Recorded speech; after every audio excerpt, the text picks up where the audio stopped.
She never expected kindness to turn into a courtroom battle. Yet there she stood, trembling, as the man she had cared for like family watched in silence, while his grandson's lawyers handed her an eviction notice. But let's start from the beginning, when all she had was a mop, a tired smile, and no idea how deeply her simple kindness would change her life. The day had been long, the kind that made your bones ache and your spirit feel heavy. Emily Carter worked double shifts at a small town diner, serving coffee to the same grumpy regulars who never bothered to look her in the eye. Her paycheck barely covered rent, and her dreams, of going back to school, of building something better, had long been replaced by the rhythm of survival. She was hurrying home one grey afternoon when she noticed him, an old man struggling to lift 2 grocery bags up the stone steps of a small, ivy-covered house. His thin frame trembled under the weight, his knees wobbling. For a moment, she hesitated. She was late, exhausted, but something about his face stopped her. "Let me help you, sir," she said, rushing over. He turned slowly, startled. His blue eyes, clouded but kind, studied her for a moment before he smiled faintly. "You don't have to, young lady." "I know," Emily replied, reaching for the bags, "but I want to." Together they climbed the steps. The bags were heavier than they looked, filled with canned goods and fruit. Inside the house, the air smelled faintly of old wood and lavender soap.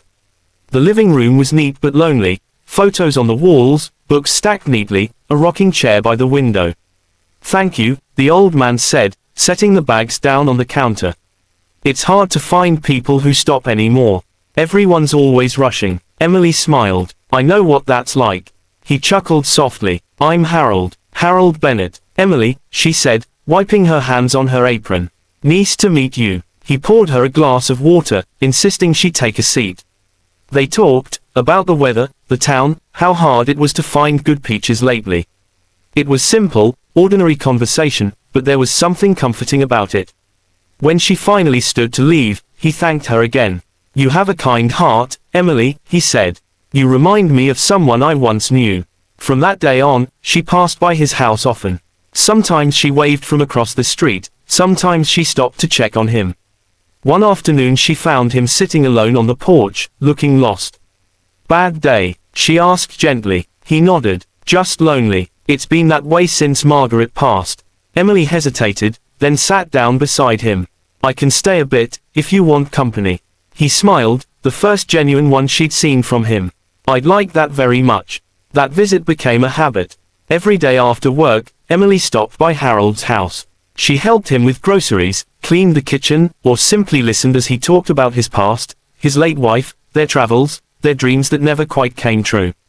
Sometimes, he'd read poetry aloud from a tattered book. Other times, he'd show her the garden he once tended. The flowers were withered now, but she could imagine how beautiful it must have been when Margaret was alive.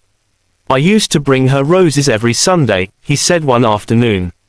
"Even when she said I didn't have to. I told her love isn't about having to, it's about wanting to." Emily's throat tightened. "She was lucky to have you." He smiled wistfully. "No, I was lucky to have her." Over time, Emily learned that Harold had a grandson, Daniel, who lived in the city. But whenever she mentioned him, Harold's smile faded. "He's busy," he'd say. "Big job, big life, not much time for an old man."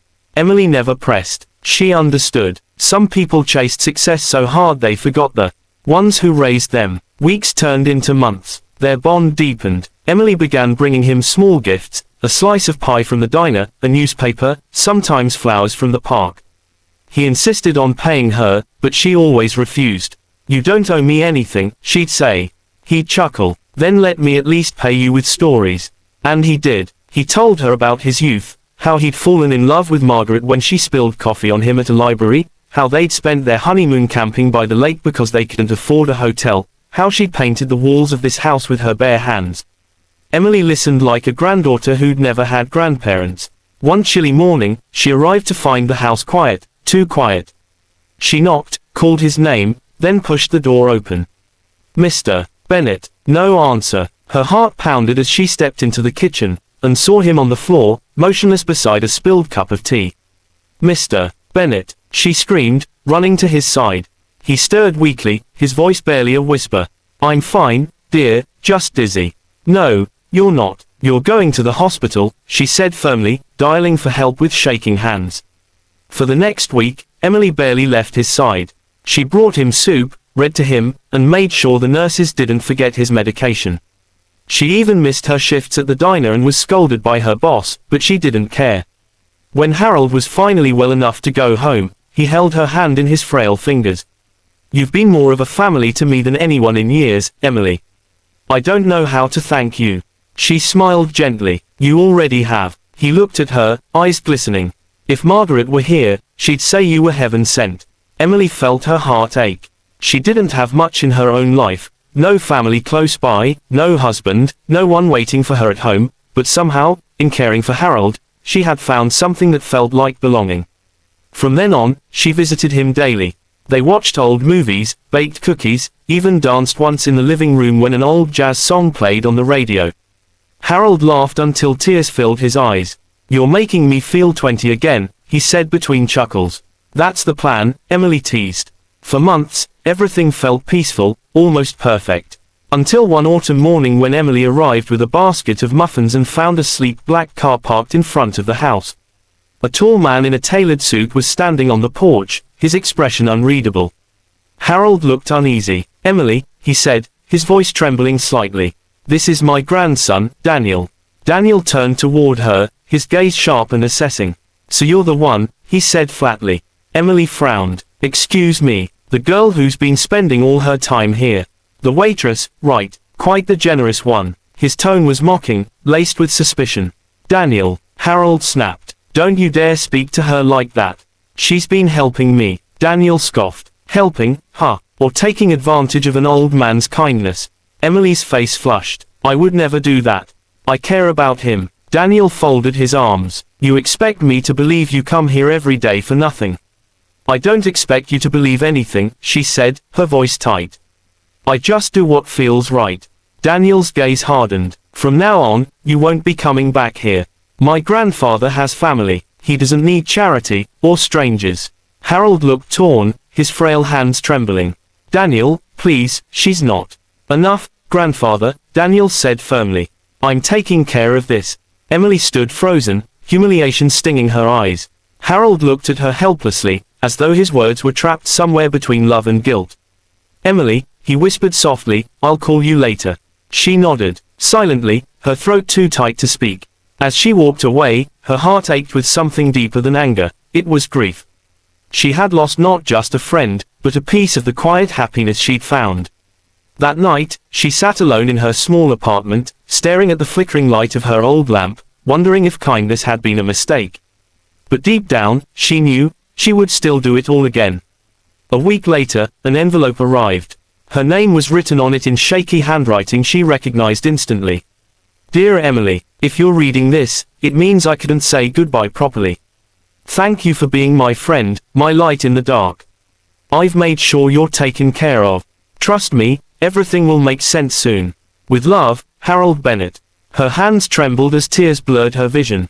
She pressed the letter to her chest, unaware that the next time she saw Daniel Bennett, he would not be standing on a porch, but at her door, with lawyers by his side, ready to turn her kindness into a storm that would change everything. When kindness turns into a legal battle, who really owns the right to gratitude, the heart that gave or the bloodline that claims? Emily's hands were still shaking when she opened the door that morning. Outside stood Daniel Bennett, sharp in a charcoal grey suit, flanked by two lawyers who looked like they hadn't smiled in years. His expression was unreadable, too calm, too controlled. Miss Emily Carter, one of the lawyers asked. Yes, she managed. Daniel's voice was low, clipped. I'm here about my grandfather.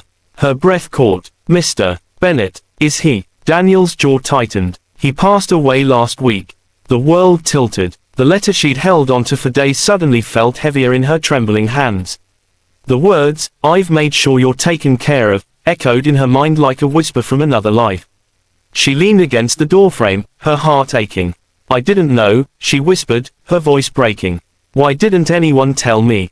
Daniel's eyes flickered with something, guilt, maybe, but it vanished as quickly as it came. It wasn't my responsibility, he said curtly. However, my grandfather's passing brought up certain legal matters. You've been mentioned in his will. Emily frowned, confused. In his will. I don't understand. The older lawyer cleared his throat and handed her a folder. Mr. Bennett left clear instructions. He bequeathed his house, personal effects, and a substantial trust fund, to you. For a moment, Emily didn't breathe. No, that has to be a mistake. I don't want anything. I didn't help him for money. Daniel let out a bitter laugh. Of course you'd say that. You've already gotten what you wanted, haven't you? I never wanted anything. She shot back, her voice shaking but fierce.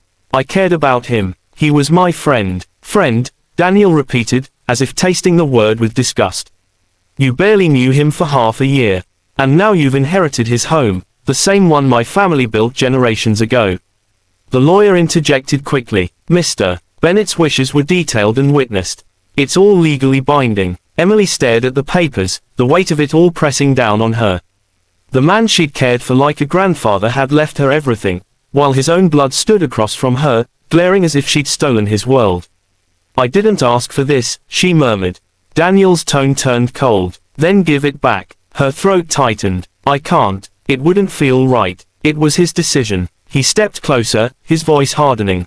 You manipulated him. You took advantage of a lonely old man. Don't pretend otherwise. Emily's eyes filled with tears. You weren't there, she said softly. You didn't see how happy he was. He missed you every single day. That hit him like a slap. For a second, something flickered behind his eyes, a memory, perhaps, but he quickly turned away. We'll see about that in court, he muttered. Enjoy the house while you can.